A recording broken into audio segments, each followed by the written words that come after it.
1년 반 준비를 하신 상황에서 어느 정도 지금 수준에 됐다고 생각하는지. 저는 아직 부족해요. 자소서나 면접 준비를 하는 시간은 별로 없는 것 같은데. 채용 뜨면 그때 뜨면. 준비를 하는 것 같아요. 미리 준비하는 게 좋지 않나요? 그러니까요. 그게 조금 문제인 게 제가 옆에서 리뷰를 지켜야겠네요. 보니까 이제 파워 2형이기도 하고, 네. 근데 계획을 수립하는 것도 되게 좋아하셔가지고, 네. 4시에 이제 방송 작가 일 하시고, 12시까지 정말 하루를 바삐 살고 있긴 한데, 목적성이 뭘까라는 부분이 좀 머릿속에 생각이 들었거든요. 그러니까 예를 들면 아나운서 준비도 하고, 기사도 읽고, 취업 준비에 어떤 ERP 자격증도 하고는 있는데, 과연 어떤 목표와 목적을 위해서 이걸 하고 있는 걸까? 남는 게 없다라는 생각이 드는 거예요. 그냥 열심히는 했다만 남는 것 같은 느낌이 드는 거예요. 맞아요. 그럴 것 네. 같아요. 네.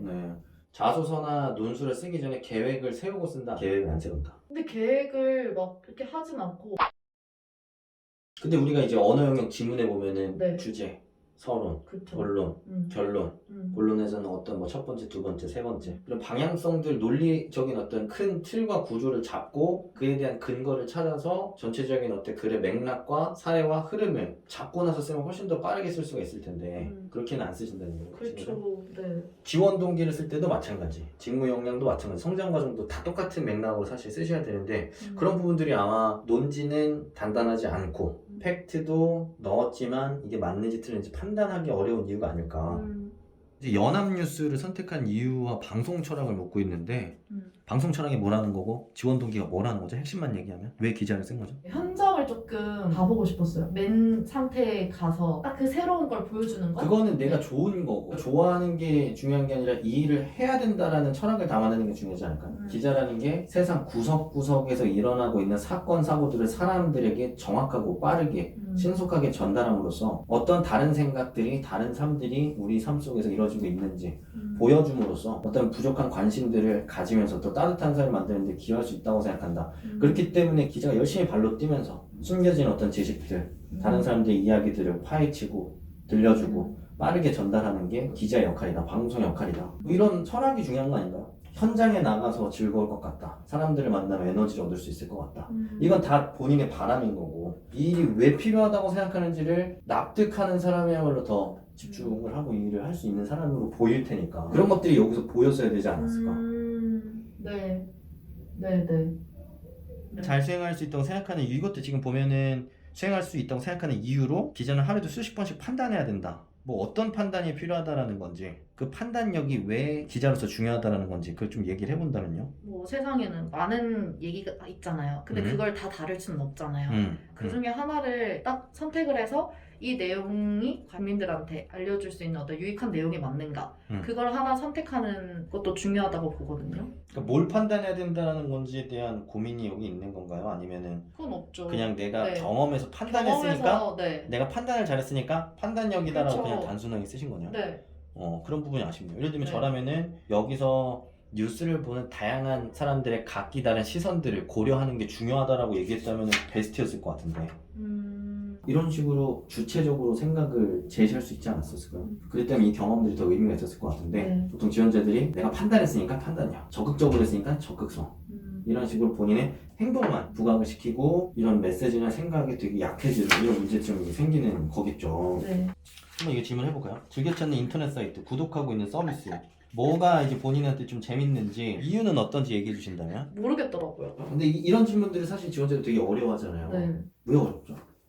너무 많아서 그럴까요? 너무 아니요, 그냥 많아서. 보는 데에 집중을 해서 그런가요? 그러니까 맞습니다. 두 가지 재미에 그냥 평소에 본인들이 하는 활동에 갖는 의미에 대한 것들을 생각을 해봐야 다른 사람한테도 공유할 수 있다고 생각하거든요. 사실 그런 부분들이 안 되니까 지원자들은 취미 특기 가벼운 질문들도 이제 어려운 거죠. 예를 들면 저는 그냥 장사의 신이랑 휴먼 스토리가 떠올랐거든요. 프라이드 참 잘하는지 프랜차이즈를 성공시켜서 네. 200억인가 300억을 이제 매각한 네. 성공하신 분이 자영업자들의 솔루션하는 부분들인데 전 이걸 보면서 느낀 게 뭐냐면 재미도 있었지만 장사가 안 되는데 다 이유가 있구나.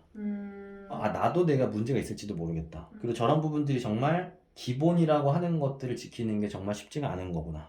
장사를 하는 건 아니지만 내가 기본기를 잘 챙기고 있는지, 나는 스스로 열심히 하고 있다라고 스스로에 대한 어떤 위안과 만족을 하면서 안주하고 있지는 않은지, 이런 생각을 할 수 있다는 측면에서 되게 도움이 되는 채널이라고 생각을 하고, 저한테는 휴먼 스토리라고 한다면 이제 뭐 20, 30대 자영업자 이야기도 같은 맥락이지만 본인들이 자영업을 통해 성공한 사람들 이야기가 나오는데 열심히 산다고 항상 생각했지만 저보다 더 열심히 영민하게 사시는 분들 되게 많더라고요.